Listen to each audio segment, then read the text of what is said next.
Neverending Chain by Dragon Translator, Chapter 145, A Day for Leavings.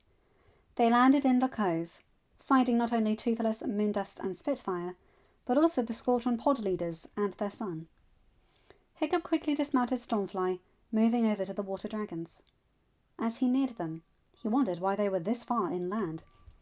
"Greetings, honoured land alpha," the pod leader said, still sounding as if he was drowning. "I noticed your brother here, and thought you would be with him." "Sorry, I was in the village," Hiccup said.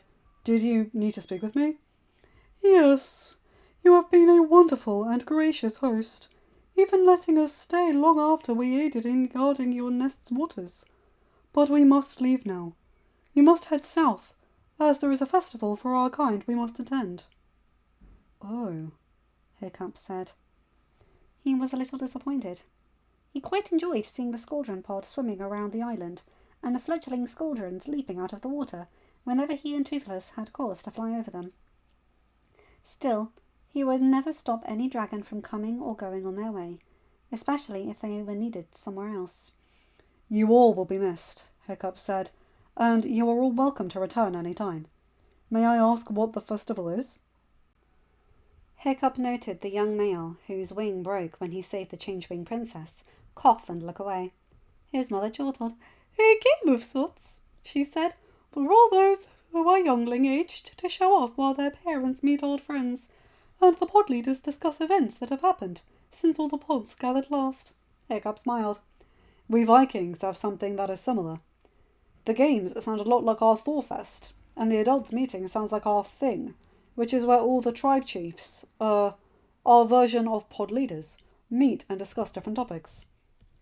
"Do young Vikings," the mother began, slowly pronouncing the new word, "use these games to show off for potential mates?"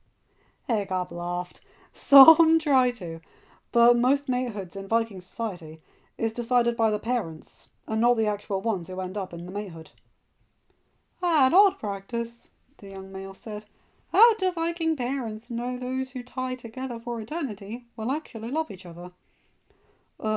For some, that is not a concern.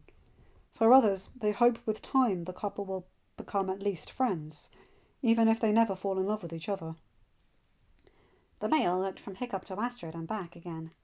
"She is your intended," he began. "Did your parents at Hurst choose this for you?" Hiccup glanced over his shoulder at Astrid and smiled. He turned back to the dragon. "They chose to form a contract for our betrothal, yes. Which betrothal is the human term for the time before the couple marry, enter a matehood with. However, she and I had already decided to court each other before that, and both of us came to love one another during that courtship." The young dragon shook his head. "I am not sure I will ever understand. And now I feel pity for those humans whose parents have tied them to someone they could never love. I am glad, though, you saw the love that you hold for your queen, honoured land alpha." Hiccup smiled. "Thank you. I am glad they did as well." He bowed slightly. These dragons had earned more than just a tip of their head to honour all they had done for him and his nest. "May the currents forever bring you home, honoured pod leaders, and heir to the pod." All three water dragons laughed, sounding much like Hiccup wanted to clear his throat, much like he had with the Summer Ripper. "You honour us even more," the father said. "To learn the traditional deep water parting is something most land dwellers do not try for. Thank you. May the currents forever bring you home, and may the winds forever be under your wings, honoured land alpha." All three then bowed, though none spread their wings, before shuffling back into the sea opening of the cave. They waded into the rivers, and Hiccup watched them all rejoining their pod he now saw in the distance. He smiled as the dragons, even the fledglings, all leapt into the air as one, and dove so the towering waves splashed straight up and straight back down. "It seems today is the day for leavings," Spitfire said, moving to stand at Hiccup's right side. Hiccup turned. "You are leaving us too?" he asked, more than a little disappointed now. With the Squadrons he had grown fond of their play as well as their presence. With Spitfire, he saw her as another member of his family, and he was honest enough to admit He did not want any of his family to leave. Not after knowing his mother was out there, and unable or unwilling to come home. Spitfire sighed. I have been away too long, Alpha that my brother follows. I must return home and let my parents know I am still alive. I also need to see if my sister-in-law has laid her egg yet. Hiccup frowned and turned to Toothless. Shouldn't you need to go too? He said. Your brother said he'd tell your parents, and if she comes back without you, but tells them she saw you, I'm sure they'll get a bit annoyed and think you are avoiding them. Toothless took a deep breath. I should go and see them. I do need to let them meet my son, and I will need to formally introduce them of my decision to bow to you and court Moondust. Toothless tilted his head. I'm not going to go without you, though, brother. I meant what I said. You fly with me, or I don't. Besides, they need to meet you as well.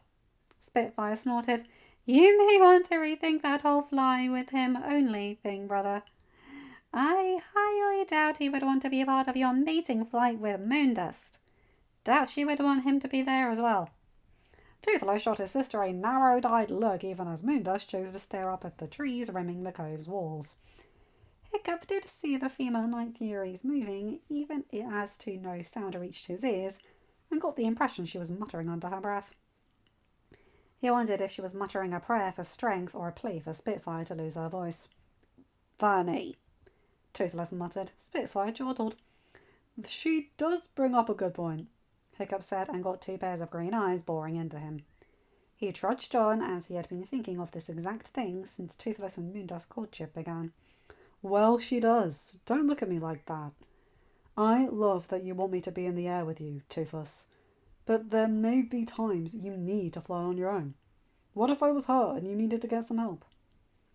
Toothless grumbled in the old tongue and shook himself. Hiccup walked over and hugged his brother. We are a team, brother, Hiccup whispered, and we'll always be a team. But it's not fair that I can walk on my own, and you can't fly on your own. We will always fly together, but if there are times you need or want to fly by yourself, or just with Moondust, I won't mind. Toothless laid his chin down alongside Hiccup's back and crooned. Hiccup just held him for several heartbeats, then stepped back. Toothless lifted his head to allow the movement. Now we should discuss this trip. We all need to go on, a new voice said as wing flaps announced the arrival of more dragons. End of chapter. Hi guys, hope you enjoyed this one. Hope you enjoyed it. Yeah, so not much to report. The Squadron's going and so Spitfire, and now they're all planning to go to the Night Fury nest, which will be interesting. Looking forward to meeting Toothless's parents properly. I think we caught a glimpse of them when the Wayguard was with that nest. I'm not quite sure. I get confused at this point. Anyway, you guys know the drill. Like, comment and subscribe and hit that bell to get notified whenever I upload a new video. Have a good day, night, or whatever time zone you're in. Bye my guys, gals and non-binary pals. I'll see you in another video. Take care.